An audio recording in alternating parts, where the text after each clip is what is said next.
Hello students, स्वागत है आप सभी का आपके अपने यूट्यूब चैनल लर्निंग एरा में। एसएससी स्टेनोग्राफर 2025 के यहाँ पर पोस्ट प्रेफरेंस है वो आपको देखने वाले हैं, आपको मिलने वाले हैं। तो उसके रिगार्डिंग ही हम यहाँ पर बात करेंगे कि एसएससी स्टेनोग्राफर के अंदर है हाईएस्ट सैलरी है, आपको कौन सी डिपार्टमेंट्स के अंदर है देखने को मिलती है। यहाँ पर आपको पोस्ट प्रेफ़रेंस फॉर्म है वो कैसे क्या फ़िलअप करना है, ये बातों की हम यहाँ पर चर्चा है थोड़ा करेंगे। तो ये वीडियो है ओनली 2025 के लिए नहीं, जो अपकमिंग आपका एग्ज़ाम होगा कौन-सा 2026 का, उसके लिए भी इम्पोर्टेंट है, रहने वाला है। तो ये देखो जो आपकी वैकेंसीज़ होती हैं, ये वैकेंसीज़ का पीडीएफ है, आपको कुछ इस टाइप से देखने को मिलता है। तो उसको भी आपको बड़े ध्यान से देखना है। उसके अंदर है आपको एक कॉलम तो देखने को मिलता है अपने डिपार्टमेंट का। दूसरा आपको पोस्ट नेम का मतलब इसके अंदर आपको पता चलता है कि आप ये पोस्ट है वो ग्रेड डी के लिए है या फिर ग्रेड सी के लिए है और उसका पे लेवल यहाँ पर रहता है। कौन सी सूटेबल है कलर ब्लाइंडनेस वाले कैंडिडेट्स हैं उनके लिए सूटेबल है कि नहीं है। और फिर आगे होती हैं आपकी कैटेगरी वाइज वैकेंसीज हैं। ये सभी यहाँ पर इंपॉर्टेंट इन्फॉर्मेशन है, आपको कहाँ से देखने को मिलती है। ये आपको देखने को मिलती है पीडीएफ के अंदर से, जो वैकेंसीज की पीडीएफ होती है। आपको इस टाइप से सभी डिपार्टमेंट्स की यहाँ पर अलग अलग है वो देखने को मिल जाती है। तो उसके हिसाब से यहाँ पर आपको एनालिसिस है वो करना है। जैसे कि अगर मैं लेवल 7 की बात करूँ तो ये देखो कि लेवल 7 की जो पोस्टें उनको अलग से यहाँ पर हाईलाइट है वो कर दिया जा जाता है पे लेवल के हिसाब से। तो आप उस हिसाब से पोस्ट प्रेफ़रेंस फॉर्म भरते हो तो उस टाइम में आपके लिए इम्पोर्टेंट हो जाता है।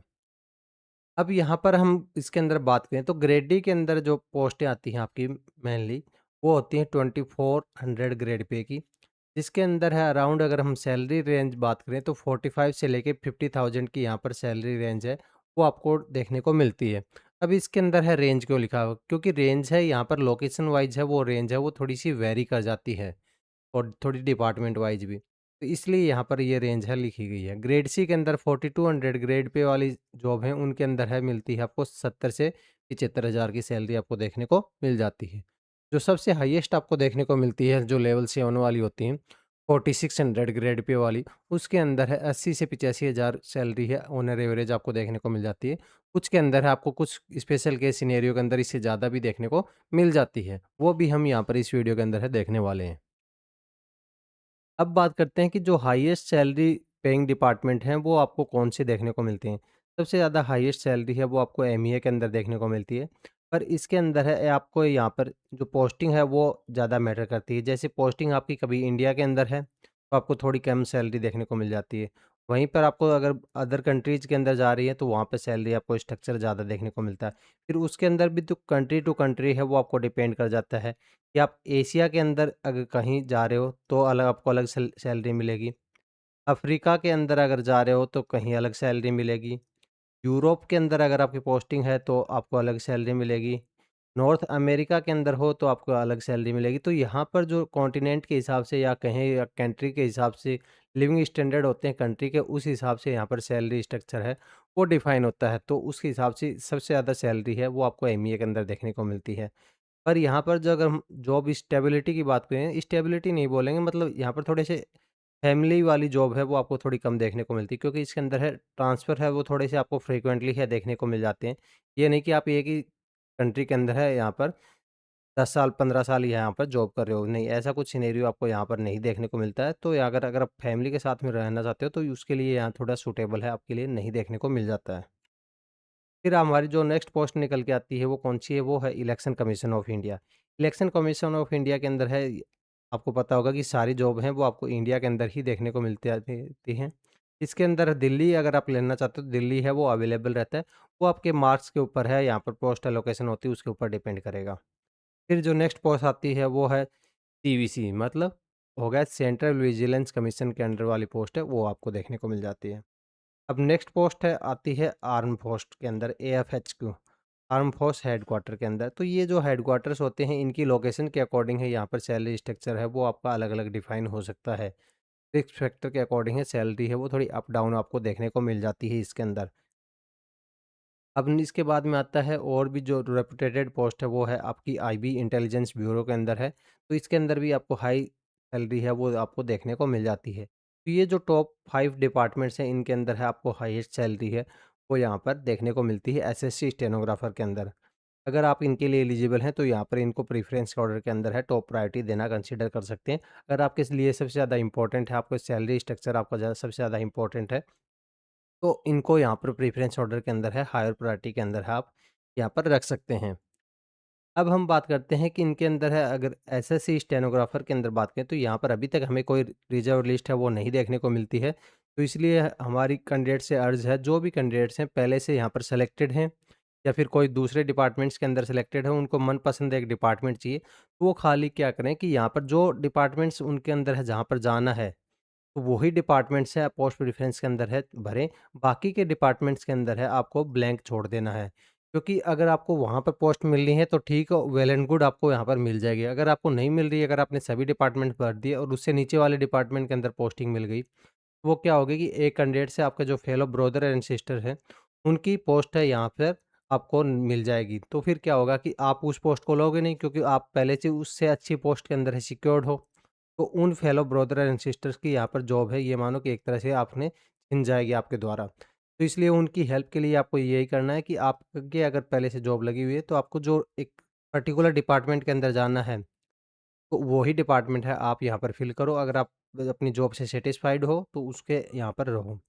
यहाँ पर कैंडिडेट्स को मतलब कई दिखाने के लिए क्या करते हैं कि मैंने 3 बार स्टेनो क्लियर किया, मैंने 5 बार स्टेनो क्लियर किया, उसके चक्कर में आप ये सोचो कि 5 जॉब है आप कैंडिडेट्स की यहाँ पर बर्बाद कर चुके हो। क्योंकि एसएससी स्टेनोग्राफर के अंदर है, कोई भी यहाँ पर वेटिंग लिस्ट का प्रावधान है अभी तक नहीं आया है। अब ये देखो कि अगर आपका एसएससी स्टेनोग्राफर के अलावा अगर कोई और दूसरा स्टेनोग्राफर का एग्ज़ाम है या फिर एसएससी स्टेनोग्राफर 2026 के लिए आप तैयारी कर रहे हो, तो इसके अंदर है स्टेनोग्राफर वाली पोस्ट होती है, उनके अंदर सबसे इम्पोर्टेंट आपका मेन चीज़ क्या होता है? मेन चीज़ आपका होता है एग्ज़ाम के बाद में आपका स्किल टेस्ट। स्किल टेस्ट के अंदर है आपको एक तो अपनी स्पीड है वो बना के चलनी पड़ती है, दूसरी आपकी रहती है एक्यूरेसी।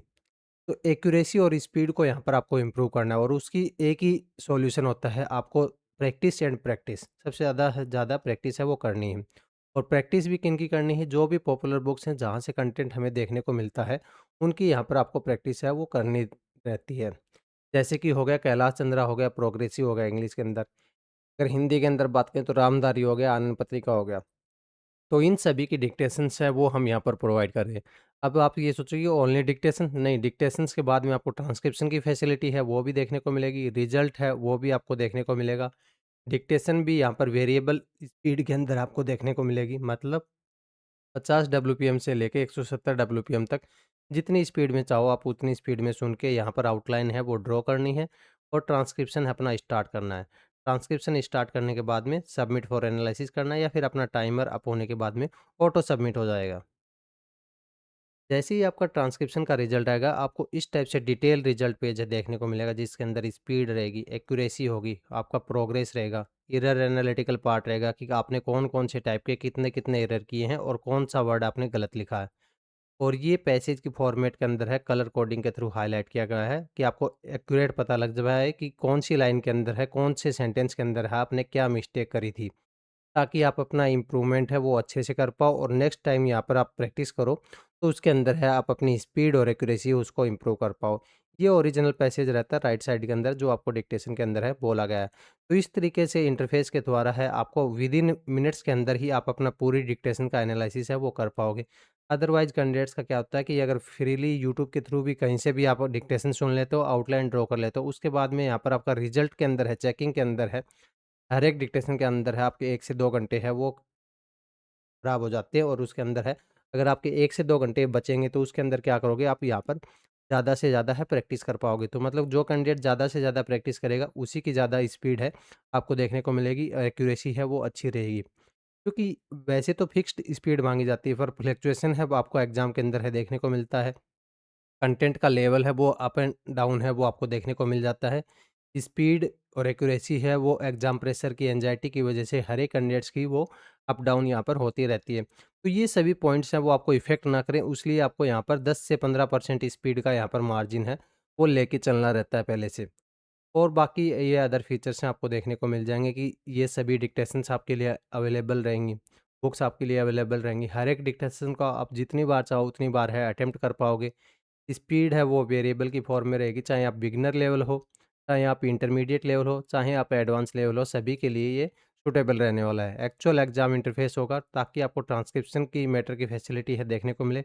एग्ज़ाम के अंदर आपको कोई नो सरप्राइज़ ज़ोन नहीं देखने को मिले। रिज़ल्ट आपका इंस्टेंट देखने को मिलेगा ताकि आप अपना ज़्यादा से ज़्यादा फ़ोकस है वो अपनी प्रैक्टिस के ऊपर लगा पाओ, रिज़ल्ट को एनालिसिस करने के अंदर नहीं। अगर आपको कुछ भी हेल्प चाहिए तो ये 24/7 है, हमारा व्हाट्सएप नंबर है, ये अवेलेबल रहता है, इसके ऊपर आप मैसेज कर सकते हैं। सॉफ्टवेयर का लिंक है अभी आपको डिस्क्रिप्शन के अंदर है, दे दिया गया है, अभी से जाके इसको चेकआउट करें। ये वीडियो अगर आपको पसंद आया हो तो वीडियो को लाइक करें, हाइप करें, चैनल को सब्सक्राइब करें ताकि आगे आने वाले वीडियोज़ हैं उनके नोटिफिकेशन है आपको मिलते रहें। कोई भी इंपॉर्टेंट इन्फॉर्मेशन है आपकी मिस नहीं हो। आज की वीडियो के अंदर हम इतना ही रखते हैं, मिलते हैं नेक्स्ट वीडियो के अंदर। Thanks for watching.